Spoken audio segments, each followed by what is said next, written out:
রাজ্যে প্রথম, দেশে দ্বিতীয়। Prevention of money laundering act বা পিএমএলএতে সাজা হলো এক মাদক কারবারির। বাবার বিরুদ্ধে সাক্ষ্য দিলেন মেয়ে। মঙ্গলবার নগর দায়রা আদালতের 1 নম্বর স্পেশাল সিবিআই কোর্টের বিচারক চিন্ময় চট্টোপাধ্যায় নদিয়ার তেহট্টের বাসিন্দা আলাউদ্দিন শেখ ওরফে হেলুকে 8 বছরের কারাদণ্ডের নির্দেশ দেন।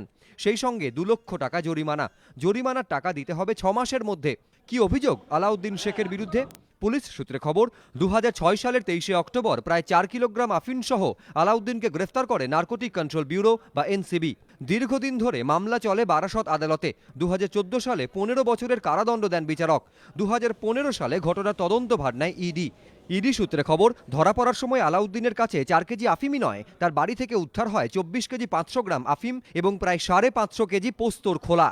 ওই বছরই নগর দায়রা আদালতে 1 নম্বর স্পেশাল সিবিআই কোর্টে চার্জশিট দেয় ইডি। চার্জশিটে উল্লেখ করা হয়, বাড়িতেই পোস্ত চাষ করে বাইরে মাদক পাচার করত আলাউদ্দিন, সেই টাকায় কেনা হতো সম্পত্তি।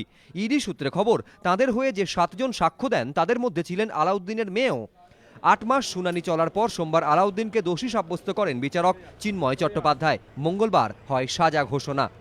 সেল প্রসিড থেকে উনি কোনো প্রপার্টি পারচেজ করেছেন কিনা, তো এর এগেনস্টে আমরা হাইকোর্টে যাব, অ্যাপিল করব। ইডি সূত্রে খবর, প্রিভেনশন অফ মানি লন্ডারিং অ্যাক্টে পশ্চিমবঙ্গে এই প্রথম কোনো মাদক কারবারির সাজা হলো, দেশের মধ্যে দ্বিতীয়।